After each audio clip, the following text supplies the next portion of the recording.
5th, 1967, 7:45 a.m. Israel delivers a stunning opening blow in the Six-Day War. Within a few hours, the Israeli airstrike has devastated the Egyptian Air Force. Fighting on 3 different fronts against the combined might of 3 Arab armies, Israel would win a war in the space of just 6 days. How did this tiny nation achieve one of the most astonishing victories in the history of warfare?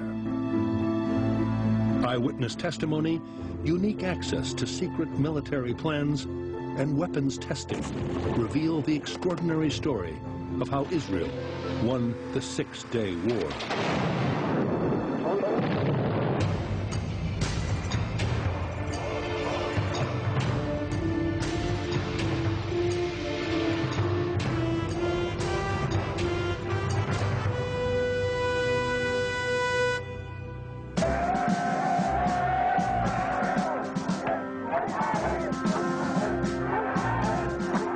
In early June 1967, tensions in the Middle East were rising.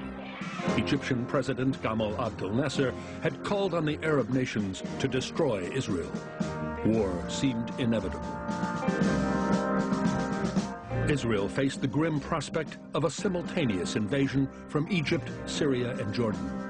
The combined Arab armies had a massive superiority in numbers of soldiers, tanks, and fighter aircraft.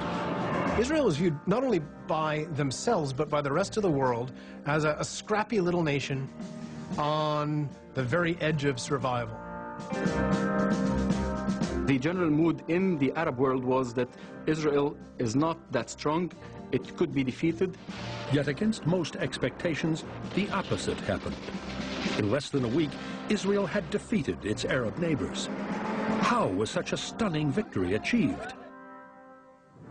To understand the reasons for Israel's victory, it's necessary to go back to the early 1960s. At that time, Yoash Sedan was chief of planning in the IAF, the Israeli Air Force. It was pretty obvious that not later than '68, they will eventually attack. A military coalition between Egypt and Syria meant Israel would be facing battles on at least 2 fronts. It could expect attacks from Egypt through the Sinai Desert and by Syria from the Golan Heights. And it seemed possible that both Jordan and Iraq would add their weight to the Arab force. Now, the question was, can you defend this kind of a sliver of the Mediterranean if they attack? The answer is no. The best form of defense would be a strong offense, a preemptive strike. But such a strategy created its own problems.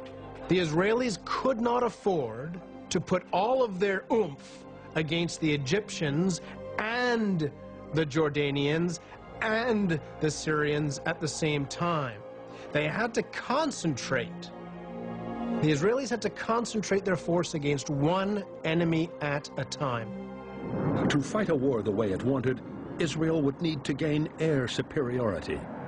Once the Arab air forces had been dealt with, Israel could fight each of their ground forces in turn.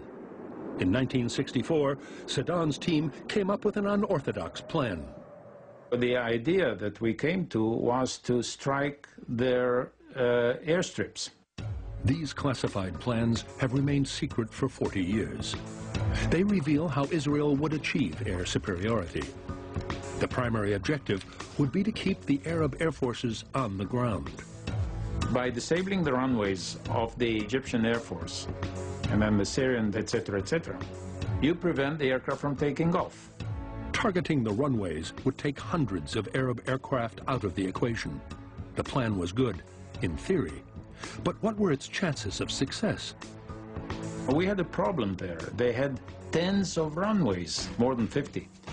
We had only 206 aircraft. The problem they faced is a scenario the Israeli Air Force trains for to this day. How could the IAF keep enough of their aircraft in the air to destroy all their targets? NATO used to consider 3 missions per aircraft per 24 hours the maximum that can be done. But was this really the limit of what could be achieved? a bright staff officer in the Israeli Air Force was running some numbers one day and realized that the Israeli Air Force could turn around an aircraft after a mission in 6 to 8 minutes. Everything would depend on how fast the ground crews could work. They did so many exercises and drills to reload and refuel the aircraft that it took them up till 7 minutes. If the ground crew worked to the limit, each aircraft could fly up to 5 missions in one day. But for such an operation to succeed would still involve taking an incredible risk. The Israeli Air Force has got to commit nearly 100% of available air assets. The Israeli Air Force can conduct almost no other tasks while they are destroying the Egyptian Air Force. Just a handful of fighters would be left behind to protect Israeli territory. A big risk, but not a reckless gamble.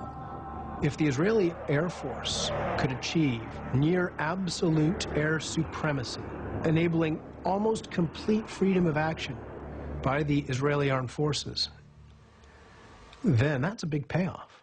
In the mid-1960s, Yalo Shavit was one of the leading pilots in the IAF. He would train many of the pilots who would carry out this operation. In the squadrons, we had the photographs of most of our targets. Each pilot had to learn and remember by heart the direction of their runways, the amount of runways, the control tower, the storage of bombs, all the targets in the base. For more than 2 years, the Israelis practiced this operation, codenamed Moked, meaning focus. Ground crews competed with each other to see who could turn around a fighter fastest. Pilots bombed dummy air bases, modeled on the layout of the real targets, and were constantly tested on their ability to memorize every detail of their mission. They had to concentrate in one target, and they knew it by heart. You wake them up in the middle of the night. They knew what target they are going to bomb. Preparations for war on the Arab side progressed at a different pace. The army was always used as a tool to maintain stability in the country and against political opponents. It was not really preparing